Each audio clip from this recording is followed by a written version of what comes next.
그래서 공법 경험은 인터넷 들어가시면은 저기 세력 있잖아요. 세력 들어가면은 세력.net 여기가 한국말로 뭐라고 되는지 모르겠다.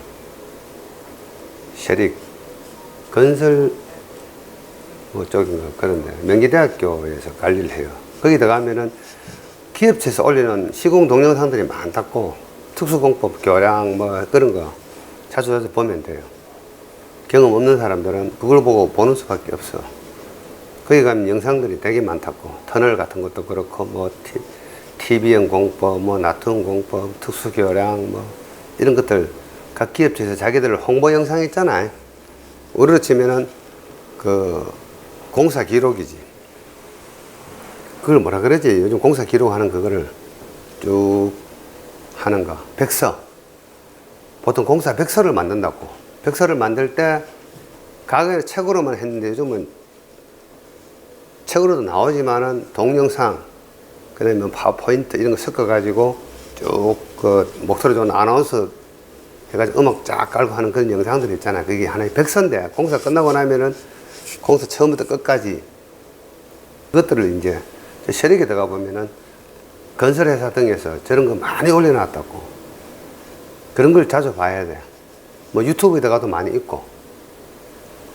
그 수시로 이제 공부하기 싫을 때는 저런 걸 가지고 이제 조금 시공적인 거를 봐야 된다. 저도 지금도 많이 봐요. 저도 뭐 특수 현장 뭐 사정교 이런 데 해본 적이 없으니까 그렇잖아요. 이거 노가다 30년 하면서 사정교 해본 적은 없지. 현수기 해본 적도 없고. 우리 생겨지 부산 강안대교가 현수기야 사정교야.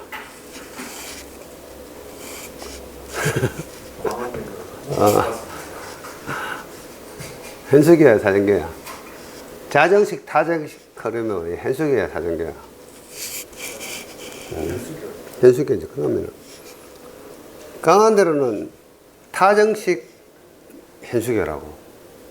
타정식 현수교. 자, 그러면 내가 부산 놀러 가면은 강안대로 가면 강안대로 타는 게 아니고 멀리서 강안대로가 보이는 쪽에 가본다고. 나는 가봐. 이렇게 쳐다보고 어떻게 되어 있지. 이래. 내가 안 해봤으니까. 교량 구경을 한참 한다고. 책에서 본 대로 되어 있는지. 서해대교 가면은 서해대교는 무슨 교량이야? 현수기야, 사정교야? 서해대교. 예? 서해대교 사정교인가? 사정교 맞아요. 사정교 맞아요. 전번에 그 벼락 쳐가지고 하재 났잖아요. 그 문제 안 나올 것 같아. 피레 설비하고 뭐 교량 하재 이런 거 아니에요. 소방기술사는 그거 나와요. 토목시공에도 그런 거 나올 수도 있어. 혹시 시간 있으면은 인터넷 가보면은 서해대교 그 하재에 대해서 나온 게 있어요. 그런 것도 하나씩 정리해 놓을 필요가 있어요. 그 나도 이제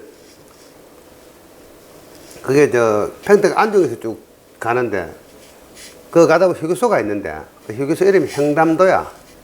행담도.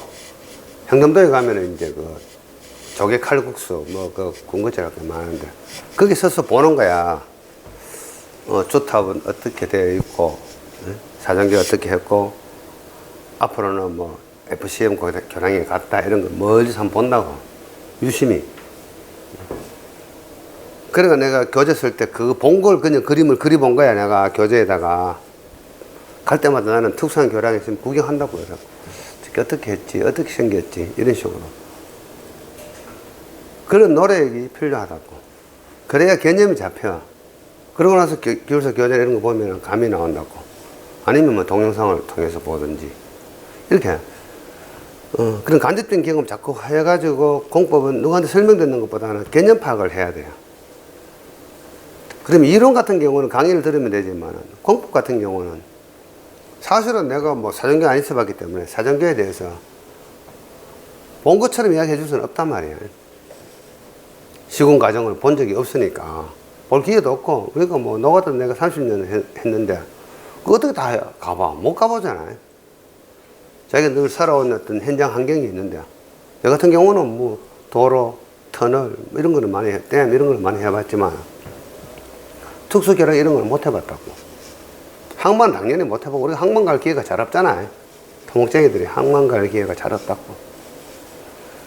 그래서 그런 것도 전부 다 간접적으로 경험을 하고, 또 안 되면은 아까 제 최시간 이야기한 것처럼 일반적인 시공 상식이나 통법을 때리면 돼. 비슷하다고. 뭐 땅 위에 구조물 하는 거잖아요. 땅 위에 물 있고 구조물 하고 뭐 이런 것들. 공중에 그냥 매달려 있는 건 아무것도 없잖아. 우리 구조물이라는 게 항상 땅 위에 물 속에 구조물. 그럼 기초 지반이 있고 구조물이 올라오고 상부 구조가 항상 있고, 이런 식으로 형성이 되어 있는 게 토목 구조물이란 말이에요. 그러면 대충 통법이 나오잖아. 그렇게 쓰면 된다고. 자, 그 다음에 뭐 시험 보기 전날 행동요령 이런 거는 그냥 넘어가고, 113의 기출 문제를 한번 볼게요. 지난 113회 때 단원별 출제 문항을 대충 따져보면은 안바 터널 발파 관련 문제가 한 6문제 정도 나왔어. 콘크리트가 한 6문제. 그리고 공정관리 뭐 흔히 말해 총론이라는 거 있어요. 그거 5문제. 내가 항상 그 총론 공부하지 마라 했는데, 내한테 강의 듣는 사람 이런 날은 시험 떨어지는 거야. 총론 공부하지 마라 그러시니까. 그런데 꼭 해야 될 문제를 하다 보면 또 커버가 돼. 기초 4문제, 연역지만 2문제, 항만 2문제, 댐 1문제, 하천, 도로, 뭐 교량. 골고루 나온다고 지금은. 골고루 나오니까 그렇게 하시면 되고. 출제 난이도 한번 보면은, 출제 난이도를 보시면은 이제 1교시인 경우에는 내가 볼 때는 기출 문제가 한 8문제 나왔어요. 내 눈에는. 공부하시는 분들 눈에는 한 5문제밖에 안 됐고, 성현 씨 지난번 시험 치러 갔을 때 몇 문제 눈에 보였어요? 본인이 안다고 생각하는 문제 답은 못 썼지만 그 6개 눈에 보이죠. 내가 볼 때 한 8문제 정도가 보여요. 그러고 나서 어느 정도 공부 좀 했다고 하면 나머지 2문제까지 해결할 수 있는 문제가 사실은 나왔어. 2교시는 거의 4문제가 기출문제 수준이고, 3교시도 4문제 자체가 기출문제 수준이고, 4교시는 기출문제라고 표현할 수 있는 문제 문항이 한 3문제 정도. 나머지는 응용문제가 1문제 나와서. 그래서 4교시 쪽에 가면은 그 응용 문제가 나와요, 사실은. 그거는 기출 문제는 아니지만은 개념이나 이론을 봤을 때는 기출 문제에 해당되는 문제들이야, 사실은. 그런 내용들이고, 문제 해설을 한번 보면 단층 파세대. 1교시 용어인데 지금 여기 교재에 있는 것처럼 이렇게 길게 적을 일은 없어. 단층 파세대는 한 페이지만 적으면 되는데 왜 이렇게 길게 적었느냐. 다음 문제는 건설 시공에서 또는 토목 시공에서 단층 파세대의 정의와 문제점을 적고 구조물 시공 시 뭐 유의상사라 이렇게 나올 수도 있단 말이에요. 2, 3, 4교시. 그래서 1교시인 경우에는 단층 파세대에 대해서만 적으면 되고, 다음에 논술 문제 나올 경우에는 거기에 따른 문제점이라든가 어떤 구조물 시공 대책 이런 것들이 나올 수가 있다고. 2, 3, 4교시에 과거에 그렇게 나온 적이 있고. 그래서 우리가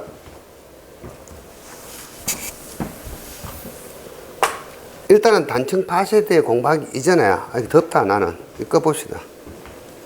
난로 켜니까 더워서 안 되겠다.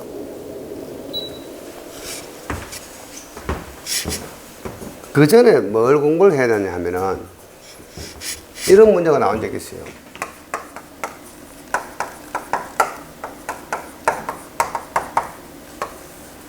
불연속 면이라는 용어적 해설 문제가 나온 적이 있어요. 불연속 면. 불연속 면 중에 가장 대표적인 게 단층이야. 그럼 전리. 이게 불연속 면이라고. 전리 속에 이제 뭐 편리, 염리, 청리 이런 것들이 있어요. 전리의 종류, 조인트.